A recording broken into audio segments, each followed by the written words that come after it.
Hello out there, all you fans of Helyanwe. This is my first video actually just talking about Helyanwe, and I have decided that I'm going to tell the story of the current campaign setting and the prologues, any new adventures that will happen in the campaign setting.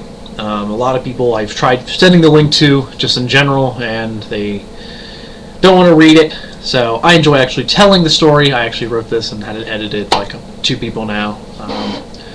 So I decided that I'm going to read this so that you can just sit back and enjoy. Prologue. It's been about 10 or 20 years now since the events of the last campaign. 3 statues depicting the legendary heroes who gave their lives to destroy Ulcrest's cursed jeweled items are now present in all of the cities of the gods. As far as the world is concerned, the brave warrior Shutendoji, Field Marshal Rydok Rill, and Brigadier General Nvidia have all perished. Although their sacrifices were great, the world continued to turn without even batting an eye. Following the events of that day, the world slowly began to change. The upcoming Day of the Gods proceeded as planned, and many non-Helyanwe deities were forced to select their replacements. During this Day of the Gods, Tiamat selected Vivel Aridus to become her replacement. Under her rule, Vivel selected 4 powerful chromatic dragons to serve under her and thus created a 5-headed council. In response to her ascension, the House Aridus has disowned Vivel, and all records of her heroic deeds have been stricken from the history books. Her plans are currently to rule over the domains of the former goddess, and eventually bring Arx to her side to recreate the power of Io, the original dragon. The former Lady of the Light, Alessa, has selected a replacement as well. However, the identity of whom took her place is a bit of a mystery. The new Lady of the Light is known as Belumina Alessa, or the Lady of the Beautiful Light, and follows very much the same philosophies as her predecessor. The Raven Queen has selected a replacement and decided upon her divine emissary, the Angel of Death, to replace her. Her name is the Queen of Veils.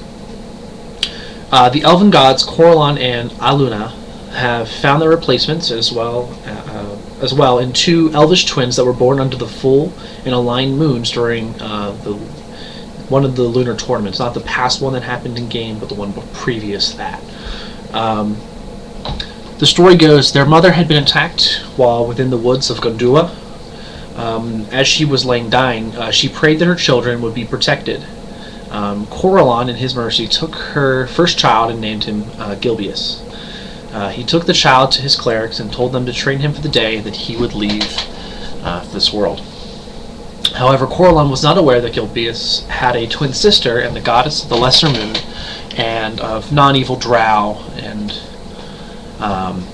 Dre, Aluna, descended and took the baby girl with her to her people. Like Coralon, she had her people train the baby to replace her, knowing that day would one day come. And she gave the little girl the name Kunalia. The only non-Helyanwe deity that has been allowed to continue his charge in Helyanwe is Asmodeus, or Asmodeus, for reasons unbeknownst to the citizens and most deities. But due to some of the changes in his demeanor and his appearance, many had begun to wonder, what has become of the Prince of the Nine Hells? Is it really the same guy, or did something really change? Why did everybody else have to find a Helyanwe replacement? And he got to stay, so there's some discussion on that. Excuse me. During the past decade, many nations have expanded and grown in power. The Okian nation has begun pushing down upon the feral races of the south, and it continues to battle the Oni in the east. The Grand Druids of the Mother, a collection of elemental and primal powered warriors of southern Tynixia, have banded together and are slowly regaining ground in Tynixia. The great warmongers Risk and Maaseda have been killed in the middle area of Tynixia, and their hordes have slowly crumbled under the various territorial pressures. The hordes of the Grallfather Tasada have sailed eastward from the island of the Goblin King to Tynixia, where they are now attempting to conquer additional lands. In the northwestern hemisphere, the nation of New Demantri has been founded from the fallen empires of Demantri and Nalzar. The theocratic government is ruled by Archbishop Seraphina and her husband, King Glorfindel the Brave. In honor of the rebuilding of Nalzar, the city has erected statues of some of its city's greatest heroes, including Sir John de Gilbert and Lady Uwaine. And the population is really starting to boom in this area, and the people are experiencing what they consider to be their golden age. Heading west from Demantri, The nations of Invidrius, Llewellyn-Erd, and Liden have reclaimed independence from the end of the last campaign. Each of these three nations have closed off their borders from one another, and much of their plans and status have become unknown to the outside world. All that is truly known is that the site of Raphael, the Shardless One's defeat, has been consecrated and made into a memorial for all those who died in the battle. As for the kingdom of Orisha, the years after the destruction of the cursed items were bitter. The social system of the country changed greatly and allowed for nobility to rise and for non-nobles to, sadly, to sink. The kingdom's number of serfs, peasants, and free peasants has increased greatly, while the number of merchants and nobles is still relatively small. The powers of the counts was later put into check by the addition of a senate that helped to decide the fate of the kingdom.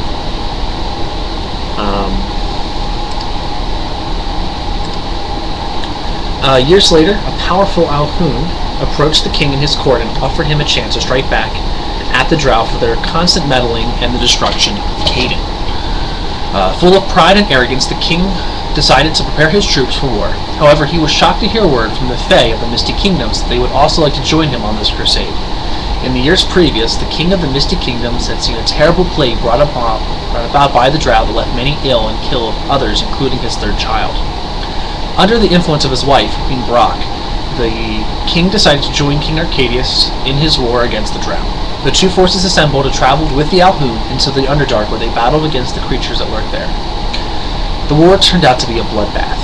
Years after the war began, the mighty kingdom of Orisha was finally defeated, and what little forces remained returned home battered and scarred. The war was seen as a success by both the kingdom of Orisha and the Misty Kingdoms, since the Drow society was destroyed, but the cost was far too great.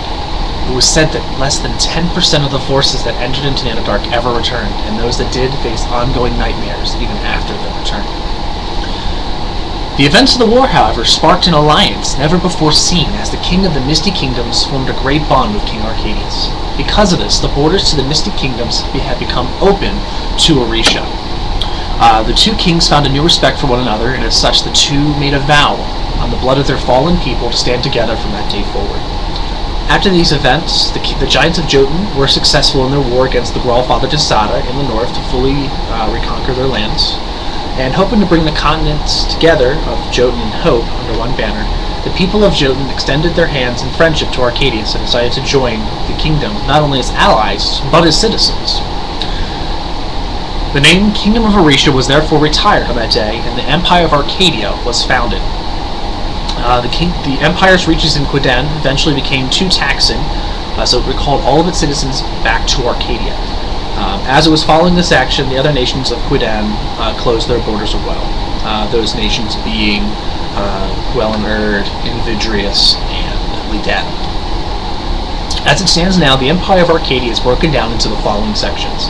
There's the County of Krakenau, the County of Cayden, the County of Wormgard, the County of Hollowend, the County of Vondragon, the County of Enthin, the County of Rist, the Barony of Bojorn, the Barony of Outland, and the Duchy of Jotunheim. The nations of Talandria, Demantri, Umbria, Invidrius, Llewellyn-Erd, and Liden have all formal alliances with Arcadia. There's not too great of a relationship with most of those. However, the Misty Kingdoms is aligned with Arcadia, and their citizens are considered to have dual citizenship, while normal Arcadians don't, so they can actually travel back and forth. But it is a little bit more of a headache for those Arcadians trying to get into the kingdoms. Throughout the world, the call to adventure has slowly been rising in the people. The southern hemisphere lays open and ripe for exploration and conquering. Many nations have begun making plans to allow their citizens to claim these lands for an exchange for some of the land, wealth, title, and power. And the question has been raised, how will these new lands be ruled? And finally, in the midst of all of this, one thing remains a mystery. Where did Ulcrest, the Deceiver, come from?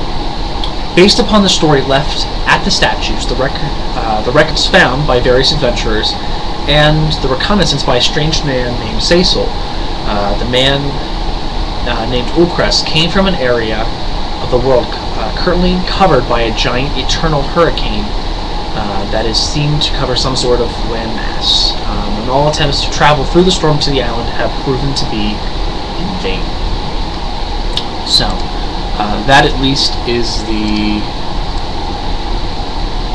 campaign setting, kind of the prologue at least. In my next video I will actually discuss my thoughts and the campaign setting, at least for those playing in Arcadia, what classes and races are allowed, and my thoughts on them. So, thank you.